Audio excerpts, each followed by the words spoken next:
Panatilihing bukas ang pintuan ng iyong buhay. Bukas sa harapan at bukas sa likuran.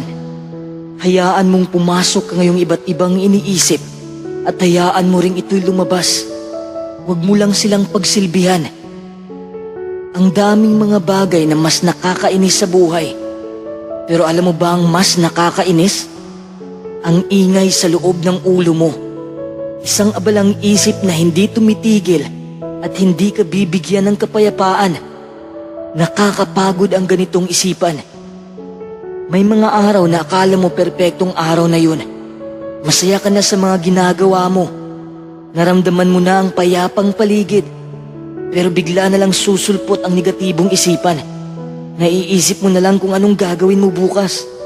Kung bukas ba'y masaya ka pa rin. Kung ano-ano na lang ang maiisip mo. Bigla mo na lang nakakalimutan ang kagalakan sa araw na to dahil sinasakop ka ng ingay sa ulo mo. Kapag sinasakop ka ng walang kabuluhang ingay na isipan at wala kang ideya kung paano ito ihinto, nakakapagod talaga. Alam ko, ito ay ang matinding pagdurusa sa loob ng aking ulo na humantong sa akin na lumabas ng mag-isa at manatili sa kalikasan. Sa kalikasan ko inilabas ang aking negatibong isipan. Sa kabutihang palad, mabilis kong natuklasan kung paano ko pinatahimik ang maingay kong isip at hindi pala ganong kahirap tulad ng inaakala ko. Paano ko ba yun ginawa? Hindi ko binago ang takbo ng aking isipan at hindi ko rin inayos. Ano ba ang ginawa ko? Hinayaan ko silang pumasok pero hindi ko sila pinagsilbihan hanggang sila'y lumabas ng kusa. Para sa akin kasi, mahirap kung pilitin nating alisin ang negatibong pag-iisip. Mas madali kasi kapag ito'y tanggapin natin. Hindi naman ibig sabihin na perpekto na ang aking buhay. May mga araw pa rin nakakabaliw, nakakalito, nakakawalang gana dahil sa tindi ng negatibong papasok sa isipan ko. Pero hindi na ito katulad ng dati dahil nakukontrol ko na ang aking isipan. Kaya't gusto kong magbahagi ng ilang mga katotohanan na sana ay makakatulong sa'yo na makamit ang katahimikan. Narito ang 7 tip na maaari mong simulang ilapat sa iyong buhay. Number 1, tanggapin mo ang ingay sa loob ng ulo mo. Alam naman natin na palagi tayong nag-iisip ng iba't ibang bagay araw-araw, kaya't hindi na nakakagulat na napakaingay nito. Kahit na ang mga tao na medyo mahinahon ay may maraming pinag-iisip yan. Madali kasi tayong humusga na porket walang imik ang isang tao ay wala na rin siyang iniisip. Lahat tayo ay may tinatagong pinag-iisip.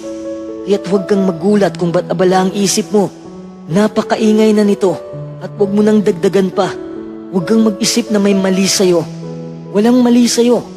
Ito ay natural lamang. Kasi kung palagi ka lang umaasa na mawala ang pinag-iisip mo, para ka lang ding humihiling na sana'y lahat ng damo ay puputi. Hayaan mo lang sila na labas-pasok. Aalis sila ng kusa kung hindi mo sila pagsisilbihan.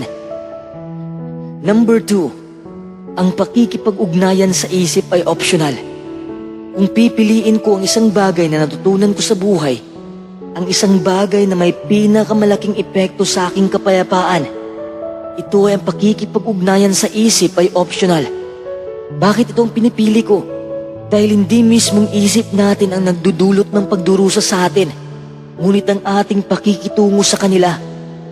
Minsan kasi ang iniisip natin ay hindi totoo, pero naniniwala tayo kaagad. Ginugugol natin ang ating oras sa pagsisilbi sa kanila. Pinapatira natin sila sa loob natin. Hinahayaan natin na makontrol nila tayo. Binibigyan natin sila ng atensyon. Ang sarili mo ang kinakailangan mo, pero binaliwala mo lang ito. Mas inaasikaso mo pa ang mga negatibo mong iniisip. Gusto mo bang malaman kung paano sila patahimikin? Tatahimik lang sila kung hindi mo sila patitirahin sa ulo mo. Mas magiging mapayapa ang buhay mo. Umupo ka lang at hayaan mo ang iyong isip kung ano ang gagawin nila. Huwag kang makilahok sa kanila. Number 3, idistansya mo ang iyong sarili. Upang maalis ang iyong sarili sa iyong mga iniisip, kailangan mong dumistansya. Kailangan mo ng space para makahinga ka. Kailangan mo ng kahit konting pagitan sa iyong sarili at ng isipan mo. Karamihan kasi sa mga iniisip natin ay naka-autopilot. Kusa na lang silang darating kahit hindi naman inaano. Ninanakaw nito ang iyong kapayapaan. Palagi silang maglalaro sa ulo mo. Bakit? Dahil nagiging habit mo na to. Ang susi para madurog mo to ay gisingin mo ang sarili mo upang malaman mo na nandyan na sila. Paano ba natin gisingin ang sarili natin? Paano natin sila makukontrol sa halip na tayo ang kontrolin nila? Ang unang hakbang ay mag-meditate ka. Pumunta ka sa tahimik na lugar at dun ka magninilay. Kapag ginawa mo to, mas madali mong makita kung anong pinagagawa nila. Mas madali mo na rin silang mapaalis. Huwag kang sumabay sa agos nila. Ang isip kasi natin ay may daan ng hindi natin gusto. Halimbawa, mahilig silang magsabi na wala kang kwentang tao. Huwag mong sabayan ang sinasabi nila. Kasi hindi naman yan totoo. Kung maniniwala ka sa ingay na yan, talo ka na. Number 4, bigyan mo ang isip mo ng kalayaan. Ito lang ang gusto kong sabihin sa'yo. Alam kong marami na nag-iisip ng negatibo ngayon. Ang dahilan kung ba't mas lalong lumakas ang negatibong pag-iisip mo ay dahil itinatali mo ito.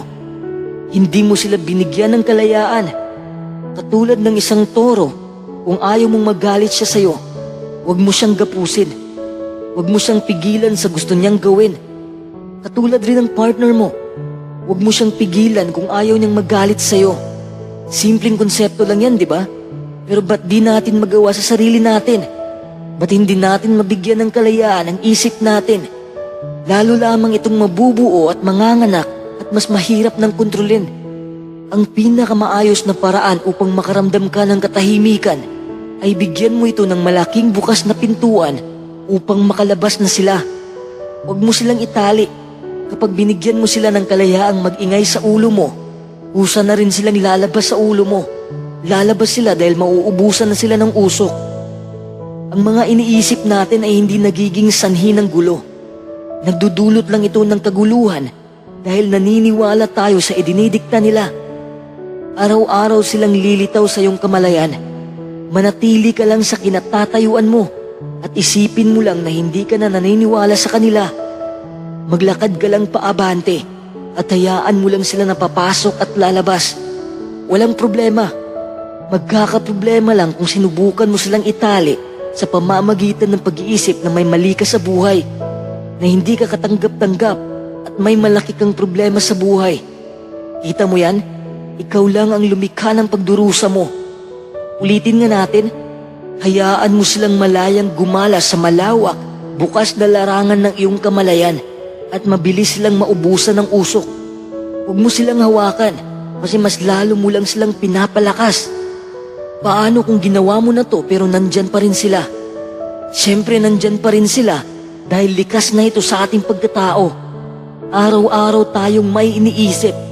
May mga positibong bagay at negatibo. Pero anong gagawin natin?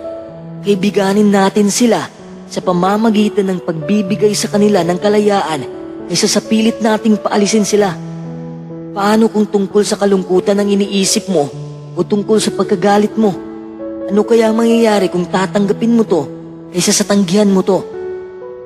Number 5, huwag mong masyadong seryosohin ang iniisip mo. Bakit ko yan nasabi? Dahil palagi kang matatalo sa laban. Siniseryoso mo ang isip mo, pero hindi ka siniseryoso ng isipan mo. Malaking sampal yan sa'yo, di ba? Tinatrato ko ang aking mga saloobin ng magaan lang, kaya nagbago ang aking pananaw. Kahit ngayon nagbibigay ako ng payo sa'yo, may mga negatibo rin na papasok sa isip ko. Paano kung hindi ka sumang-ayon? Paano kung hindi mo maintindihan to? Pero isa lang ang pinapayagan ko na papasok sa ulo ko. Wala akong pake kung walang sumang-ayon sa payo ko. Dahil ang payo kong ito ay para lang sa mga taong bukas ang isipan. Ganun lang kasimple, di ba? Huwag nating ipilit ang sarili natin sa negatibong sitwasyon dahil matatalo lang tayo. Isa pang halimbawa, nakaramdam ka ng inggit, takot, galit, tapos pinagalitan mo ang iyong sarili kung ba't nagkaganito ka. Minsan nga ang iba ay may suicidal thoughts. Aabot ka sa puntong yan Dahil naniniwala ka o sineryoso mo ang negatibong dala ng isipan mo. Naniniwala ka na may mali sa'yo, na walang nagmamahal sa'yo. Pero sa totoo lang, hindi naman yan totoo. Walang mali sa'yo. Hindi mo naman ito binubuo, di ba? Kusa lang itong nakapasok sa'yo at pinaniniwalaan mo lang. Yan lang ang problema, ang pagtiwala mo sa kanila. Katulad rin ng partner mo. Pinaniwala ka niya na mahal ka niya. Kahit hindi naman totoo ay pinaniniwalaan mo. Hanggang umabot sa punto na siya pala ang wawasak sa'yo. Ganyan na ganyan din ang ating isipan. Mapaglaro sila. If you watch the mind closely, you will notice that thoughts appear by themselves, apparently out of nowhere. Ito ang dahilan kung ba't palagi akong nag-iisa sa kalikasan. Kasi mas madali kong masanay ang aking pag-iisip. Para mas lalo mong maintindihan ang pinagagawa ko, sasabihin ko to sa'yo. Habang nag-iisa ako sa kalikasan, siyempre napapalibutan ako ng maraming puno at nakalalanghap ng preskong hangin. Doon ko nararamdaman ang agos ng aking mga saloobin. Karamihan sa kanila ay negatibo. Negatibong emosyon na dumaloy sa aking kamalayan. Pero hinayaan ko lang sila na dumaloy sa loob ko kasi wala akong karapatang itali sila. Iniisip ko na lang na wag seryosohin ang mga naririnig ko galing sa kanila. Ang ginagawa kasi ng karamihan ay kapag dinadaluyan sila ng negatibong pag-iisip, ay pumunta sila sa gitna upang harangin ang mga ito, upang kontrolin ang natural na daloy. Para silang nag-filter ng isip. Tinanggap nila ang isa at tinanggal nila ang isa. But it doesn't work that way. Mas lalong bumabaha ang negatibong isipan dahil hinarangan mo ang daloy. Sa literal na halimbawa, pumunta ka sa gitna ng ilog, harangan mo ang daloy. Anong mangyayari sa'yo? Mahihirapan ka, mabibigatan ka, maaanod ka lang. Paano kung hahayaan mo lang ang daloy ng ilog? Siyempre maririnig mo ang masarap na tunog ng daloy ng tubig. Nakaka-relax, di ba? Ang maayos na gawin mo ay maging tagamasid ka lang. Wala ka nang ibang gagawin kundi hayaan mo lang. The less involved you are in trying to control the flow, the more peace you will experience. Number 6, alamin mo ang pagkakaiba ng natural na pag-iisip at sinadyang pag-iisip. Dito ka kasi nalilito. Minsan rin may iniisip ka na talagang sinasadya mo. Kung may mga natural, meron ding sinasadya. Bagaman wala kang magagawa tungkol sa mga kaisipang lilitaw sa iyong ulo, ang sinadyang pag-iisip ay ibang bagay rin. Halimbawa, lumitaw na lang ang pag-iisip mo. Parang nanlalamig na ang partner ko sa akin. Imbis na ito'y natural lang sa isip mo, pero ito'y magiging sinadyang kaisipan kapag magsimula ka ng mag-isip. Tiyak na may iba na siyang nagugustuhan. Pangit ba ako? Hindi ba ako sapat sa kanya? Ano ba ang mga pagkukulang ko? Ginawa ko naman ang lahat para sa kanya. Yan ang mga sinadyang kaisipan na makakapagpabagsak ng iyong buhay. Sa isang natural lang na kaisipan, kapalit ng maraming pag-iisip na sinadya mo upang saktan mo palalo ang sarili mo. Nakuha mo ba ang punto ko? Ang ganitong uri ng negatibong pag-iisip ay pangunahing sanhin ng pagdurusa para sa karamihan. At ganap na kontrolado natin ang mga ito kung pipilitin nating kontrolin natin to. Ang paulit-ulit na pag-iisip ng ganito, gaya ng palagi ka lang nag-iisip sa mga sakit ng pinagdadaanan mo, o di kaya nahihirapan kang ukitin ang kinabukasan mo. Lahat ng pattern na yan ay lilikha ng miserabling buhay. At ito ay ganap na makukontrol mo. Kapag napansin mo ang mga pattern na ito, stop na kaagad. Huwag mo nang palawakin ang negatibong kaisipan. Hindi ka naman pinipilit nito na palawakin mo sila. Isa lang naman ang binigay nila sa'yo, pero ikaw lang naman ang nagpapahaba ng sitwasyon. Huwag mong kalimutan na ikaw pa rin ang namamahala. Pagtuunan mo ng pansin ang kasalukuyan. Pagtuunan mo ng pansin ang iyong paghinga. Mag-focus ka sa nilalakaran mo. Mag-focus ka sa preskong hangin na dumadampi sa balat mo. Ang hindi produktibong pag-iisip ay kadalasang isang kagawian. At tulad ng karamihan sa mga nakagawian, maaari mo itong wasakin. Number 7, stay grounded in the present moment. Mahilig akong magbasa ng mga self-help books, pero nung nabasa ko ang The Power of the Present Moment, Grabe ang impact nito sa buhay ko. Inilapat ko talaga sa sarili ko. At gusto ko ring ilapat mo to sa buhay mo. One of the main insights in meditation practice is that your awareness can only be in one place at a time. Walang multitasking sa ating kamalayan. Kung nawawala ka na sa sarili mo, kung nag-iisip ka pa sa kahapon mo at sa kinabukasan mo, hindi mo rin mapapansin ang kagandahan ng paligid mo ngayon. Gayon din, kung inilipat mo ang iyong pansin sa araw na ito, titigil ang lahat ng iniisip mo. Bakit?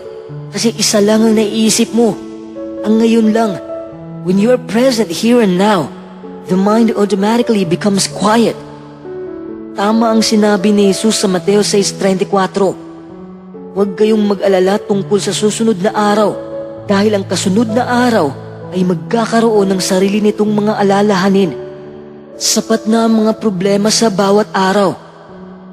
Nang sabihin ni Jesus ang mga salitang ito, tiniyak niya sa mga tagapakinig na hindi nila kailangang mag-alala ng sobra tungkol sa mga darating na problema, at mas mabuti kung paisa-isang araw lang ang iisipin nila. Hindi ibig sabihin ni Jesus na hindi na natin dapat isipin na mangyayari bukas o hindi na tayo dapat magplano para sa hinaharap. Tinutulungan lang niya tayong huwag masyadong mag-alala o mga problema tungkol sa posibleng mangyari sa hinaharap. Hindi na kasi tayo magiging masaya at hindi tayo makakapag-focus sa dapat nating gawin. Hindi rin naman natin malulutas ang mga darating na problema kung puproblemahin natin iyon ngayon. At kadalasan, hindi naman nangyayari ang pinoproblema natin o hindi naman kasing sama ng iniisip natin ang talagang nangyayari. Sa sermong iyan, ipiniliwanag ni Jesus na ang sobrang pag-aalala ay hindi makakapagpaganda o makakapagpahaba ng buhay natin. Sinabi rin niya na kung uunahin natin ng Diyos sa buhay natin, hindi na natin kailangan na masyadong mag-alala tungkol sa mangyayari sa mga susunod na araw. Hindi pinababayaan ng Diyos ang mga halaman at hayop, kaya siguradong hindi rin niya pababayaan ang mga naglilingkod sa Kanya. Whenever you're aware enough to catch yourself falling into habitual thinking patterns, stop and engage your senses. Isipin mo lang ang nangyayari at pansinin kung ano ang nag-iiba sa iyong iniisip. Huwag kang mag-alinlangan dahil ang Biblia na mismo ang nagsabi na kailangan tayong mamuhay ngayon. Take back control from your busy mind. Hindi naman masama ang isip natin. Mas mahihirapan nga tayo kung wala tayong iniisip eh. The human mind is an incredible tool, but it can also be deeply destructive. Ang isip ay maaaring maging isang magandang lingkod o isang mapanganib na Panginoon. Ang lahat ay nakasalalay sa kung sino ang namamahala. Kaya sa susunod na papasok ang iba't ibang uri ng mga saloobin, ipaalala mo sa kanila kung sino ang boss. Huwag mo itong bigyan ng lakas upang sirain ka. Bigyan mo ng lakas ang sarili mo upang durugin sila.